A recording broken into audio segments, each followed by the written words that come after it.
আসসালামু আলাইকুম প্রিয় শিক্ষার্থীবৃন্দ, আমি মোহাম্মদ ইমান আলী, সহকারী শিক্ষক, খলিপুর হাই স্কুল। আজ আমি খলিপুর অনলাইন ক্লাসের পক্ষ থেকে সপ্তম শ্রেণীর গণিত বিষয় থেকে তোমাদের সাথে আলোচনা করব।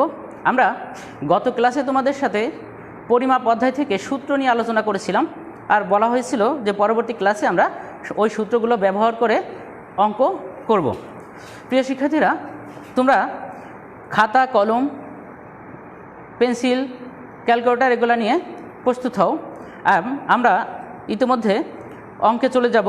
তোমাদের যেহেতু পরিমাপ নিয়ে আলোচনা করেছিলাম, আমরা পরিমাপ অধ্যায় অর্থাৎ তৃতীয় অধ্যায়ের 48 পৃষ্ঠা থেকে অঙ্ক প্র্যাকটিস করব। তোমরা সকলেই প্রস্তুত হও। আমরা চলে যাব তৃতীয় অধ্যায়ের 48 পৃষ্ঠায়। আর আজকের আমাদের পাঠের বিষয় হচ্ছে হলো পরিমাপ অধ্যায় থেকে। এই জন্য আমরা আগে লিখে রাখি, আমাদের পাঠের বিষয় হচ্ছে আজকে পরিমাপ।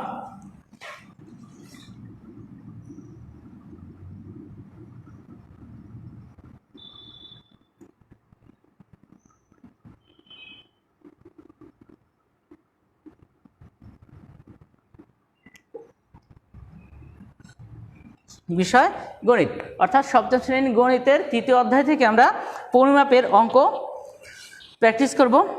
আর আমরা 48 পৃষ্ঠায় চলে যাব। আমরা 48 পৃষ্ঠায় তোমাদের পরীক্ষায় যে ধরনের অঙ্কগুলা বারবার আসে, আমরা সেই ধরনের অঙ্কই প্র্যাকটিস করব। আমরা চলে যাব 23 নম্বর অঙ্কে। 23 নম্বর অঙ্ক তোমরা আমার সাথে সাথে খাতায় করবে এবং বোঝার চেষ্টা করবে।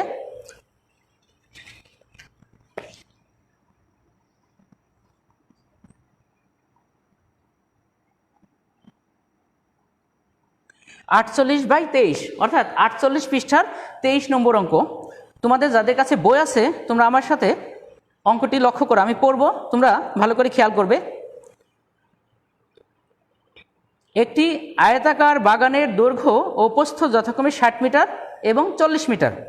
অর্থাৎ একটি আয়তাকার ক্ষেত্রের অঙ্ক এটা। আমাদের আয়তাকার বাগান, এর দৈর্ঘ্য হইতেছে 60 মিটার এবং প্রস্থ 40 মিটার। এর চতুর্দিকে 2 মিটার চওড়া রাস্তা আছে। জানতে চাইছে রাস্তাটির ক্ষেত্রফল নির্ণয় করো। আমরা গত ক্লাসে যখন সূত্র নিয়ে আলোচনা করছিলাম, তখন আমরা বলছিলাম যে আমরা আয়তক্ষেত্র, বর্গক্ষেত্র এগুলো কিভাবে চিনব। আমরা বলছিলাম যদি কোনো একটা জমি বা বাগান বা ক্ষেত্রের দৈর্ঘ্য এবং প্রস্থ ছোট বড় হয়, তাহলে সেটা আয়তক্ষেত্র। অর্থাৎ আমাদের এখানে বলা হয়েছে দৈর্ঘ্য 60 এবং প্রস্থ 40, অর্থাৎ এটি একটি আয়তক্ষেত্র। আমরা এই আয়তক্ষেত্রের অঙ্কটা করব। আর এই অঙ্কটা করার জন্য আমরা তোমাদের আগে একটু চিত্র বোঝানোর চেষ্টা করব।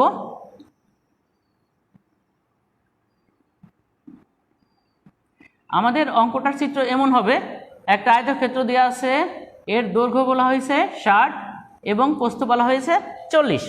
আর এই আয়তক্ষেত্রের রাস্তা বা পথ কখনো ভিতরে বলা থাকে, কখনো বাইরে বলা থাকে। আমাদের এই অঙ্কে বলা আছে যে এর ভিতরে চতুর্দিকে 2 মিটার চওড়া রাস্তা আছে। যেহেতু রাস্তাটা ভিতরে, তাহলে আমরা দৈর্ঘ্য প্রস্থ বাইরে লিখি। এবং এর চতুর্দিক দিয়ে 2 মিটার চওড়া একটা রাস্তা আছে। আমরা এই রাস্তাটা একটু রং করে দিই বোঝার সুবিধার ক্ষেত্রে।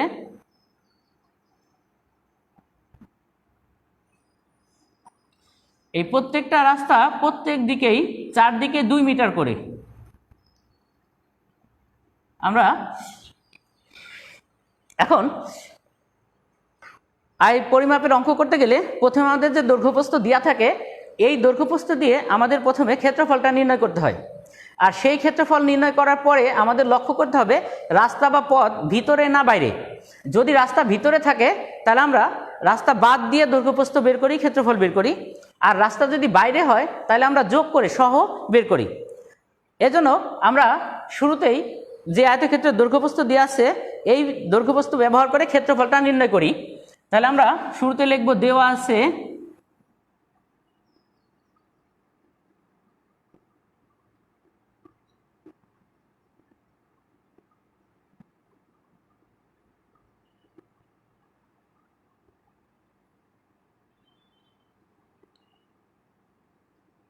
আয়তাকার বাগানের দৈর্ঘ্য 60 মিটার এবং আয়তাকার বাগানের প্রস্থ বলা আছে 40 মিটার। অতএব আয়তাকার বাগানের ক্ষেত্রফল, আমরা গত ক্লাসে যে 4টা সূত্র মুখস্থ করছিলাম ওইখান থেকে তো আমরা সূত্রগুলো মুখস্থ করছিলাম যে আয়তক্ষেত্রের ক্ষেত্রফল হচ্ছে দৈর্ঘ্য গুণ প্রস্থ। তাহলে আমরা দৈর্ঘ্য হচ্ছে 60 এবং প্রস্থ হচ্ছে 40 গুণ দিলাম, আর দৈর্ঘ্য প্রস্থ গুণ করলে হয় বর্গমিটার, অর্থাৎ ক্ষেত্রফল হইতেছে সবসময় বর্গমিটার, কারণ দৈর্ঘ্যের সাথে 1 মিটার এবং প্রস্থের সাথে 1 মিটার, মিটার গুণ মিটার হচ্ছে বর্গমিটার। তাহলে আমরা গুণ করে ফেলি, 4 6 2400 বর্গমিটার। তাহলে আমাদের যে অঙ্কটার বাগানের দৈর্ঘ্যপ্রস্থ দেওয়া ছিল এটা সহ, অর্থাৎ আমাদের এই চিত্রের মোট ক্ষেত্রফল আমরা পেয়েছি 2400 বর্গ মিটার।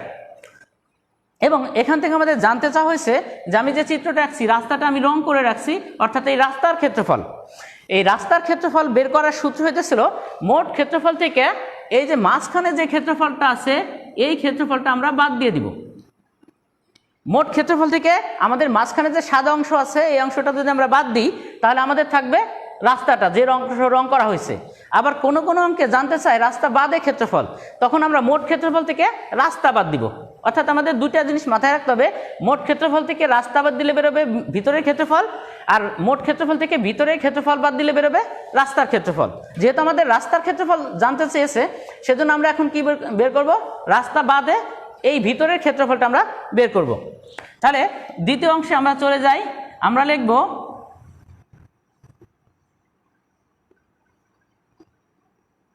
রাস্তা বাদে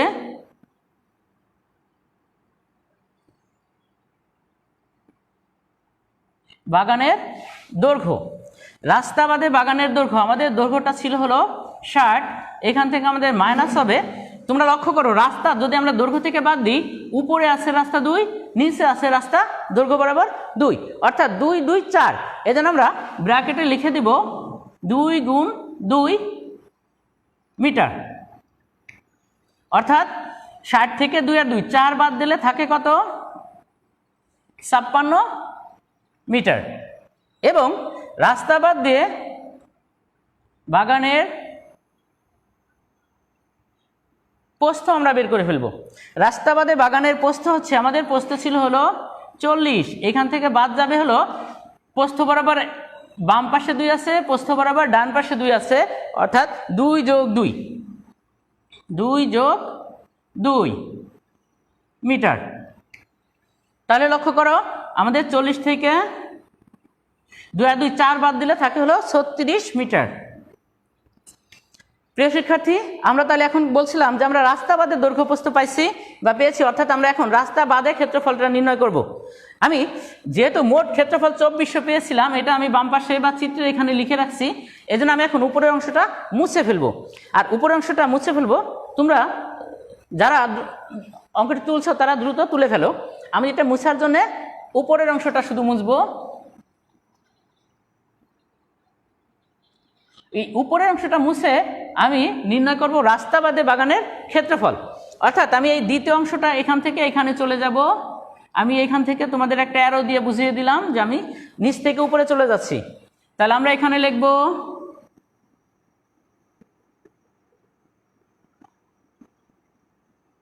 রাস্তা বাদে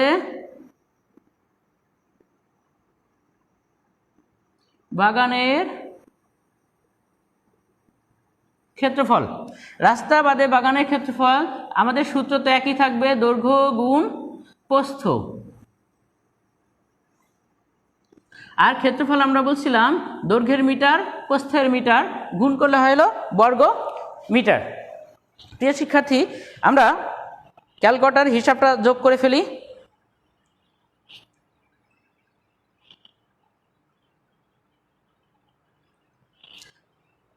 আমাদের গুণ করার ফলে হচ্ছে হলো 2016 বর্গমিটার। প্রিয় শিক্ষার্থী, তাহলে আমাদের দুইটা ক্ষেত্রফল পাওয়া গেছে। আমরা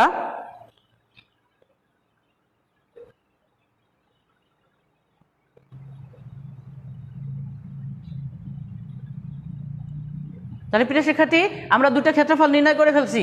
আমাদের একটা ক্ষেত্রফল ছিল, মোট ক্ষেত্রফল হলো 2400, আর রাস্তা বাদ দেওয়ার পরে ভিতরের ক্ষেত্রফলটা আমরা পাইছি 2016। এই দুটার যে পার্থক্য আমরা বলছিলাম, মোট থেকে যদি আমরা ভিতরেরটুকু বাদ দিয়ে দিই তাহলে আমাদের পড়ে থাকে কি রাস্তা। তাহলে আমরা এখন পাবো রাস্তাটির ক্ষেত্রফল। আমাদের জানতে চাইছিল প্রশ্নে রাস্তাটির ক্ষেত্রফল। তাহলে প্রিয় শিক্ষার্থী আমি আরও একটা লাইন মুছি, আমরা এখন এখানে লিখব কি রাস্তাটির ক্ষেত্রফল।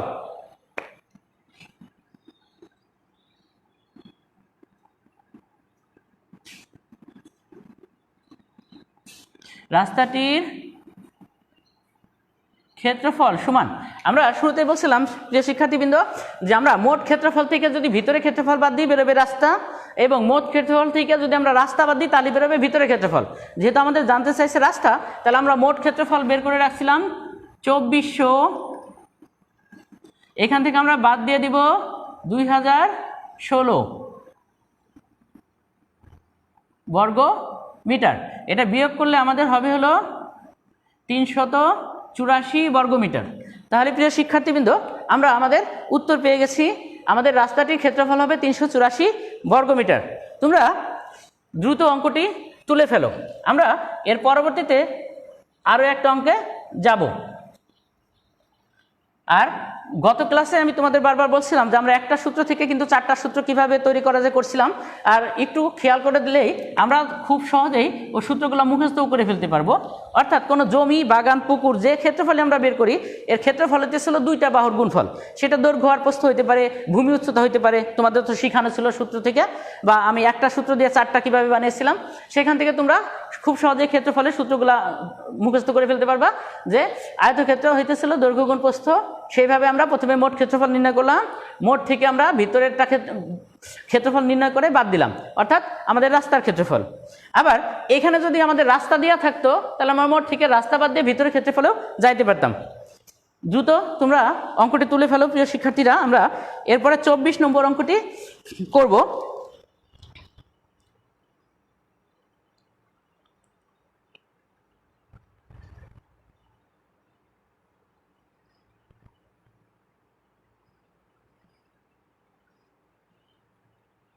হ্যাঁ প্রিয় শিক্ষার্থীরা তোমরা দ্রুত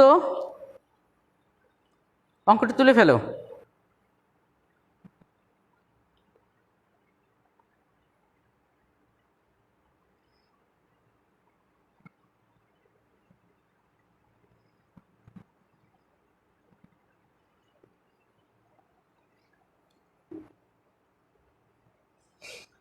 তাহলে প্রিয় শিক্ষার্থীরা আমি অঙ্কটি মুছে ফেলি, আমরা এর পরের অঙ্কে যাব। এই জন্য আমরা এই অঙ্কটা মুছে ফেললাম। 23 পৃষ্ঠার 24 নম্বর অঙ্কটা আমরা এখন করার চেষ্টা করব। তোমরা আমার সাথে প্রশ্নটি পড়াকালীন ভালো করে শুনবা।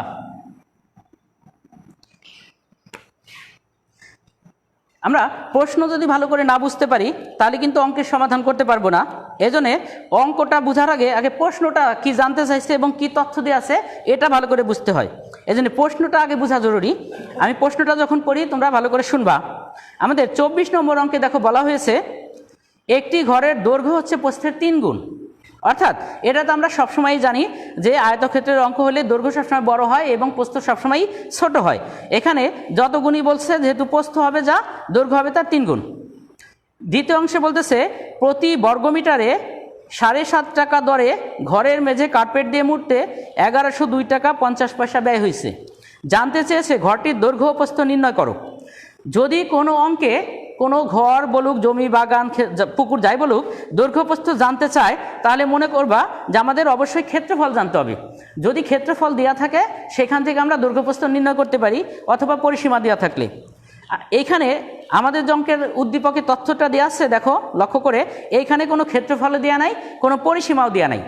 যেহেতু ক্ষেত্রফল এবং পরিসীমা দেওয়া নাই তাহলে এর যে কোনো একটা আমাদের নির্ণয় করতে হবে, সেখান থেকে আমরা দৈর্ঘ্য প্রস্থ পাবো। আর এইখান থেকে সেটা বের করার একটা তথ্য আমাদের দিয়ে দিয়েছে। দেখো দ্বিতীয় অংশে বলা আছে প্রতি বর্গ মিটারে।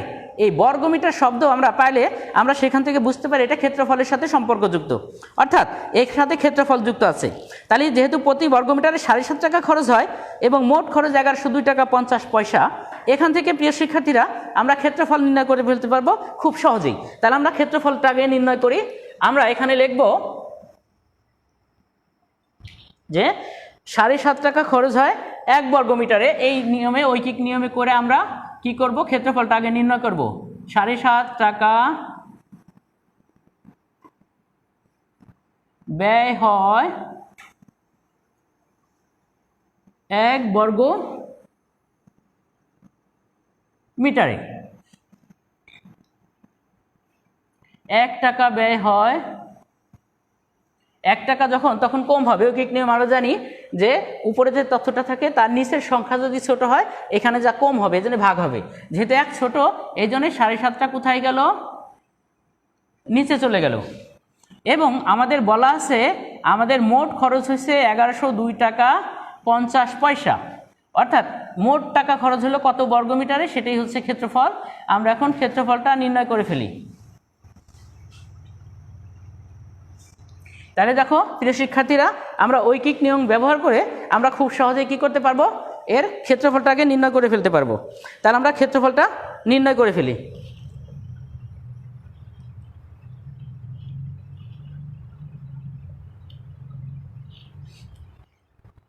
অর্থাৎ আমরা 1102.50কে 7.5 দিয়ে ভাগ করছি, ভাগ করে আমরা পাইছি 147 বর্গমিটার। তাহলে এটাই আমাদের ক্ষেত্রফল। আমরা বলছিলাম যে ক্ষেত্রফল যদি দেওয়া থাকে তাহলে আমরা দৈর্ঘ্য এবং প্রস্থ নির্ণয় করতে পারবো। তাহলে প্রিয় শিক্ষার্থীরা দেখো, আমরা উপরের টাকা ব্যবহার করে আমরা ক্ষেত্রফলটা কি করলাম, নির্ণয় করলাম। এটাই যদি ক্ষেত্রফল হয় তাহলে এখন আমরা দৈর্ঘ্য এবং প্রস্থ ধরবো, তারপরে আমরা নির্ণয় করব। তাহলে এটা যদি ক্ষেত্রফল হয় আমাদের এখানে আমরা লিখে রাখবো, যতএব ঘরটির ক্ষেত্রফল 147 বর্গ মিটার। এখান থেকে আমরা এখন দৈর্ঘ্য প্রস্থ চলে যাব। আমি উপরের অংশটা মুছে ফেলি। প্রিয় শিক্ষার্থীরা, তোমরা দ্বিতীয় অংশে চলে যাও। দ্বিতীয় অংশটা বের করার জন্য আমাদের একটা তথ্য উপরে দিয়ে দিয়েছিল যে আমাদের দৈর্ঘ্য হবে প্রস্থের 3 গুণ। তাহলে আমরা এখন দৈর্ঘ্য প্রস্থ ধরি। আমরা নিচের অংশ থেকে উপরে চলে গেলাম। আমি এখানে অ্যারো চিহ্ন দিয়ে বুঝাইছি তোমাদের। আমরা এখন মনে করি অথবা ধরি লিখে আমরা লিখে ফেললাম, মনে করি ঘরটির প্রস্থ x মিটার অথবা ক মিটার। আমরা ক ধরতে পারি, এক্স ধরতে পারি, আমাদের এই চলকটা আমাদের ইচ্ছা, আমরা এক্স চলক অথবা ক চলক, যার যেটা সুবিধা আমরা ধরতে পারি। তাহলে আমি এক্স ধরলাম যে ঘরটির প্রস্থ x মিটার, অতএব ঘরটির দৈর্ঘ্য, ঘরটির দৈর্ঘ্য আমাদের শুরুতেই বলা ছিল যে দৈর্ঘ্য হবে প্রস্থের 3 গুণ। তাহলে প্রস্থ যদি আমাদের x হয়, দৈর্ঘ্য হবে 3x মিটার। আর আমরা গত অঙ্কটা যখন সমাধান করছি তখন আমরা ক্ষেত্রফলের সূত্রটা আবার মুখস্থ করে ফেলছি যে ক্ষেত্রফল হলেই দৈর্ঘ্য গুণ প্রস্থ, অর্থাৎ দুইটা রাশি পদ সংখ্যা থাকবে, আমাদের পদ থাকবে, সেই দুটাকে আমরা গুণ করলেই পাবো। তাহলে আমরা লিখে ফেলি ঘরটির ক্ষেত্রফল, ঘরটির ক্ষেত্রফল হচ্ছে দৈর্ঘ্য ইন্টু প্রস্থ বর্গ মিটার। আমরা পাশে লিখে রাখি বর্গ মিটার ইন্টু এক্স। তাহলে আমরা এখানে 3x ইন্টু দৈর্ঘ্য ইন্টু প্রস্থ, আমরা ইন্টু ব্যবহার করলাম কারণ এক্সের পাশে যদি আমরা গুণ চিহ্ন ব্যবহার করি অনেক সময় গুণ এবং এক্সটা আমাদের একই রকম হয়ে যায়। তাহলে শিক্ষার্থীরা আমরা তখন আলাদা করতে পারবো না, এই জন্য আমি এক্স দেখে মাঝখানে ইন্টু দিছি, অর্থাৎ দৈর্ঘ্য গুণ প্রস্থ বা দৈর্ঘ্য ইন্টু প্রস্থ। অর্থাৎ এখন আমরা যদি গুণ করি আমাদের এখানে সংখ্যা আছে হলো কত, 3। তাহলে সংখ্যা হবে 3 এবং আমাদের x গুণ x অর্থাৎ x স্কোয়ার বর্গমিটার। তাহলে দেখো প্রিয় শিক্ষার্থীরা, আমরা ক্ষেত্রফল পাইছি দুইটা। আমাদের চলক ধরে ক্ষেত্রফল হচ্ছে 3x স্কোয়ার অর্থাৎ 3x স্কোয়ার, এবং আমরা সংখ্যাটা আগে নির্ণয় করে রাখছিলাম নিচে যে ক্ষেত্রফল 147। অর্থাৎ এখন আমরা প্রশ্ন মতে সাজাবো যে এই 3x স্কোয়ার সমান 47, এইখান থেকে আমরা মানটা বের করব। হ্যাঁ, তাহলে প্রিয় শিক্ষার্থীরা, আমরা দ্বিতীয় অংশে চাই, আমরা লিখব প্রশ্ন মতে 3x স্কোয়ার সমান 147, অর্থাৎ এক্স স্কোয়ার, এই এক্স স্কোয়ারের সাথে আমাদের রাশিটা কী অবস্থা আছে দেখতে হবে। সেটা যদি গুণ থাকে ডানে যা ভাগ হয়, যোগ থাকলে বিয়োগ হয়, বিয়োগ থাকলে যোগ হয়, অর্থাৎ উল্টা বিপরীত কাজ হবে। যেহেতু আমাদের এক্স স্কোয়ারের সাথে 3 গুণ অবস্থা আছে, তাহলে আমরা কি করব, 147কে 3 দিয়ে ভাগ করে দেব, অর্থাৎ এক্স স্কোয়ার 147কে 3 দিয়ে ভাগ করলে হয় 49, অর্থাৎ 49 হলো। এখন এখান থেকে আমরা এক্স এর মান যদি বের করতে চাই, আমাদের এক্স স্কোয়ার আছে, এক্স স্কোয়ার, এই স্কোয়ার আমরা উঠাইতে চাইলে আমাদের উভয় পক্ষে কী করতে হয়, রুট করতে হয়। আমরা এটা জানি যে কোনো রাশি থেকে স্কোয়ার উঠাইতে হলে বর্গমূল করতে হয়, আবার বর্গমূলকে উঠাইতে স্কোয়ার করতে হয় উল্টা। তাহলে আমাদের এই বাম পাশের স্কোয়ার যদি ডান পাশে চলে যায়, আমরা পরের অংশটা এখানে নিয়ে আসি, তাহলে আমরা বের করবো এক্স এর মান সমান, আর এক পাশের স্কোয়ার আর এক পাশে গেলে যেহেতু রুট হয়, তাহলে আমরা রুট দিয়ে দিলাম 49। অতএব এক্স সমান হচ্ছে 7। তাহলে আমরা 49কে যদি আমাদের 1 থেকে 20 পর্যন্ত বা 10 পর্যন্ত তো অনেকেরই মুখস্থ আছে, না পারলে আমরা ক্যালকুলেটর ব্যবহার করব। এখানে আমাদের এটা ছোট কাজ দেখাবো না। তাহলে আমরা 49কে যদি বর্গমূল করি ক্যালকুলেটর দিয়ে, বা আমাদের যাদের মুখস্থ আছে বা আমরা জানি, তাহলে হবে 7। অর্থাৎ আমরা ঘরটির প্রস্থ কিন্তু পেয়ে গেছি অলরেডি। আমাদের ঘরটির প্রস্থ হবে তাহলে এক্স এর মান অর্থাৎ 7, এবং দৈর্ঘ্য হবে তার 3 গুণ। তাহলে আমরা সংক্ষেপে এখানে লিখে ফেলি যে অতএব প্রস্থ 7 মিটার। অতএব দৈর্ঘ্য হবে এর 3 গুণ, অর্থাৎ 7 গুণ 3 মিটার, 3 7 21 মিটার। তাহলে প্রিয় শিক্ষার্থীরা দেখো, আমরা ঘরটির ক্ষেত্রফল থেকে দৈর্ঘ্য এবং প্রস্থ বের করে ফেললাম। আমাদের অঙ্কটা করার সময় আগে লক্ষ্য করতে হবে যে আমাদের অঙ্কে কোন তথ্যটা দেওয়া আছে এবং কি জানতে চাইছে। আমরা এখানে তথ্য থেকে ক্ষেত্রফল পেয়েছিলাম, এবং এই ক্ষেত্রফল থেকে দৈর্ঘ্য প্রস্থ বের করার জন্য আমাদের একটা তথ্য বা শর্ত দিয়ে দিয়েছিল যে দৈর্ঘ্য হবে প্রস্থের 3 গুণ। তাহলে প্রিয় শিক্ষার্থীরা দেখো, আমরা সেটা ধরছিলাম যে মনে করি ঘরটির প্রস্থ ধরছিলাম এক্স এবং দৈর্ঘ্য ধরছিলাম তার 3 গুণ 3x, আর ক্ষেত্রফল তো আমরা সূত্র জানি দৈর্ঘ্য গুণ প্রস্থ, সেভাবে আমরা সূত্র ফেলে পরে আমরা প্রশ্নপত্রে সাজিয়ে এক্স এর মান বের করে দৈর্ঘ্য এবং প্রস্থ কী করলাম, নির্ণয় করে ফেললাম। তাহলে প্রিয় শিক্ষার্থীরা, আমরা ঠিক এই নিয়মে একইভাবেই আমরা কি করতে পারবো, বাসায় বসে বসে যদি সূত্রগুলো মুখস্থ থাকে অঙ্কগুলো করে ফেলতে পারবো। তাহলে প্রিয় শিক্ষার্থীরা, আমরা আর সামনে এগোবো না। আমি শুধু অল্প একটু তোমাদের আরেকবার এই চিত্রটা সম্পর্কে একটু বলবো যে আমাদের আয়তক্ষেত্র অঙ্ক করতে গেলে এই দুইটা তথ্য আমাদের সবসময় মাথায় রাখতে হবে যে দৈর্ঘ্য প্রস্থ দেওয়া থেকে মোট ক্ষেত্রফল, যদি আমি চিত্র থেকে তোমাদের বুঝেছিলাম, প্রথমে আমাদের মোট ক্ষেত্রফলটা নির্ণয় করতে হবে, এবং এই মোট ক্ষেত্রফল নির্ণয় করার পরে আমাদের দেখতে হবে রাস্তা বা পথ সম্পর্কে কি বলা আছে। রাস্তা পথ যদি ভিতরে থাকে তাহলে আমরা বাদ দিয়ে দিব, এবং বাইরে থাকলে যোগ করব। তবে এটা আমাদের মনে রাখতে হবে, আয়তক্ষেত্র অঙ্ক হলে রাস্তা সবসময় যা থাকে তার ডবল যোগ বিয়োগ হয়। এই জন্য আমরা দেখো 2 যোগ 2 করে বের করছিলাম। আর আরেকটা জিনিস তোমরা সবসময় মাথায় রাখবা যে মোট ক্ষেত্রফল থেকে যদি রাস্তার ক্ষেত্রফল জানতে চাও, তাহলে মোট থেকে ভিতরের ক্ষেত্রফল বাদ দিতে হবে, এবং যদি ভিতরের ক্ষেত্রফল জানতে চাও মোট থেকে রাস্তার ক্ষেত্রফল বাদ দিতে হবে। এটা মনে রাখলে তোমরা আয়তক্ষেত্রে বর্গক্ষেত্রে সব অঙ্কই করতে পারবা আশা করি। তবে প্রিয় শিক্ষার্থীরা, আজ এ পর্যন্তই। আমরা পরবর্তী ক্লাসের জন্য এই অন্য যে অঙ্কগুলো আছে বাসায় তোমরা প্র্যাকটিস করবা, আর পরবর্তীতে আমরা এই অধ্যায়ের বাকি অঙ্কগুলো করব, এবং অঙ্ক করার আগে তোমরা সূত্রগুলো একটু প্র্যাকটিস করবা বেশি বেশি, যাতে অঙ্কটা পারা যায়। আজ এ পর্যন্তই। আল্লাহ হাফেজ। আসসালামু আলাইকুম।